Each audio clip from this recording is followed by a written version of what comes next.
Good morning students, welcome back to our online classes. Students, in our last class we completed chapter number 5. Today we will start our new chapter, that is chapter number 6 and its name is conservation of plants and animals. हम इस chapter में बच्चों conservation of plants और animals के बारे में study करेंगे. तो जो हमारा पहला टॉपिक होगा इन दिस चैप्टर, हम इसमें टोटली 3 टॉपिक्स को कंडक्ट करेंगे. Our first topic will be biodiversity and second reason of biodiversity loss and conservation of forest and wild animal. That will be our last topic. Let's start. जैसा कि बच्चों हम हर chapter को start करने से पहले एक वार्म अप एक्टिविटी करते हैं, तो हम इसमें भी जो हमारी वार्म अप एक्टिविटी है उसको हम स्टार्ट करते हैं. Look at the picture given below and match the animal with its habitat. जो हमारे पास कुछ एनिमल्स के नेम हैं और उनके हैबिटेट है, तो इनको हमें मैच करना है, मैचिंग करनी है उनका हैबिटेट कैसा है. जैसे कि हमारे पास फर्स्ट जो इमेज है वो है टाइगर की. ओके, तो टाइगर बच्चों कहाँ रहता है, उसका हैबिटेट कैसा होता है. Yes, tiger live in forest, तो इसको हम फॉरेस्ट से मैच कर देंगे. एंड देन आफ्टर आता है डॉल्फिन. तो डॉल्फिन कहाँ रहती है बच्चों, ओशियंस में, तो उसको हम ओशियंस में मैच कर देंगे. देन आफ्टर कैमल है, तो वो कैसा रहता है बच्चों, डेजर्ट में रहता है, तो डेजर्ट से मैच कर देंगे. तो हैबिटेट्स के बारे में हम बच्चों अपने लास्ट क्लासेस में भी स्टडी कर चुके हैं. ओके, तो चलिए जल्दी से हम अपने चैप्टर स्टार्ट करते हैं. तो बच्चों हमारा जो फर्स्ट टॉपिक है दैट इज बायोस्फीयर. बायोस्फीयर क्या होता है, the part of earth where life exist is called biosphere. मतलब अर्थ का वो पार्ट जिसके अंदर जीवन एग्जिस्ट, मतलब लाइफ एग्जिस्ट करता है, उस पार्ट को हम कहते हैं biosphere. The atmosphere, land and water bodies like river, pond, oceans etc.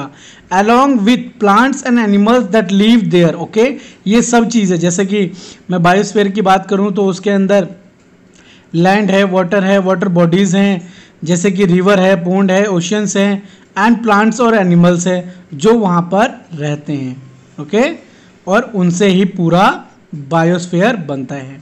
Okay, तो the variety of organism living in particular region from the biodiversity of that region, let us learn more about the biodiversity.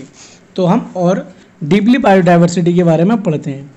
Biodiversity refer to the number, variety and variability of living organism at a place at a given point of time.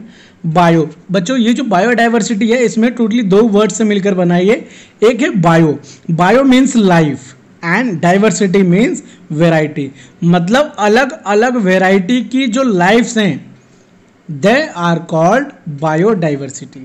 Okay, जैसे कि आप देखें अर्थ के ऊपर, तो अर्थ पे बहुत सारे ऑर्गेनिजम्स हैं जो रहते हैं, बहुत सारी लाइफ्स हैं, जो बहुत सारी वेराइटी हैं लाइफ्स की.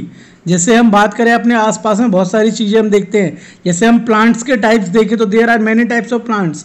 हम एनिमल्स के टाइप देखें तो there are many types of animals, है ना. हम फिशेस के टाइप देखें तो there are many types of fishes. उनकी वेराइटियाँ बहुत सारी हैं, एनिमल्स की बहुत सारी वेराइटियाँ हैं.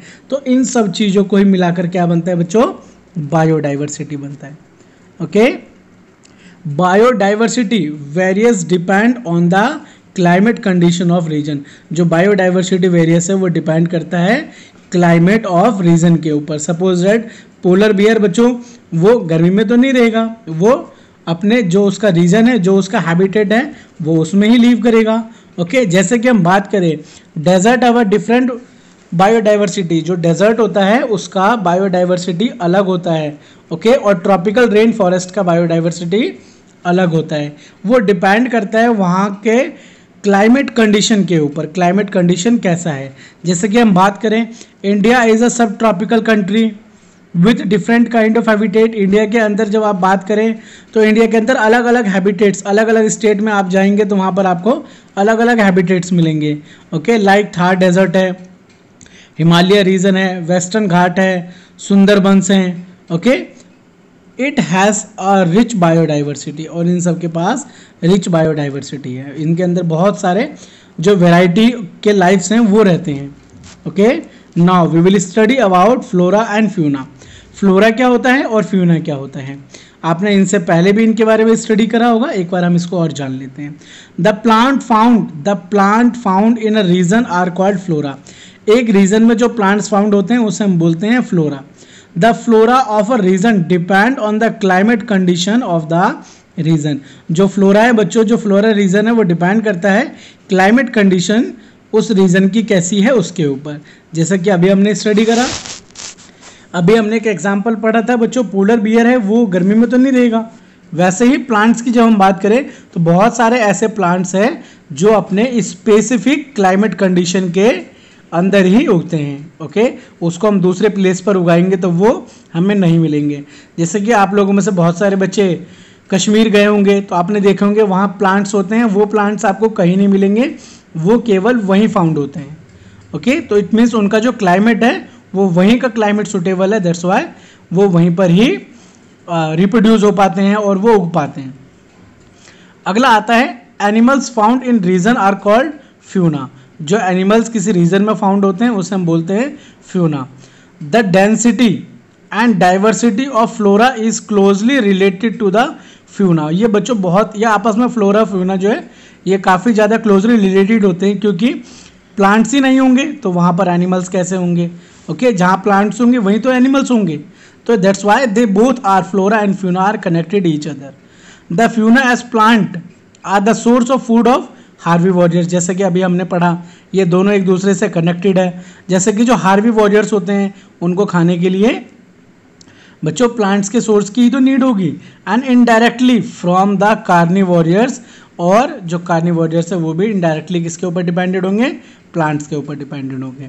अगला आता है बस the flora and fauna are interdependent. जो फ्लोरा और फ्यूना है वो इंटरडिपेंडेंट है। इंटरडिपेंडेंट मीन्स होता है बच्चों जो एक दूसरे के ऊपर डिपेंड हो, एक के बिना दूसरे का काम ना चले और दूसरे के बिना पहले का काम ना चले, दे आर कॉल्ड इंटरडिपेंडेंट।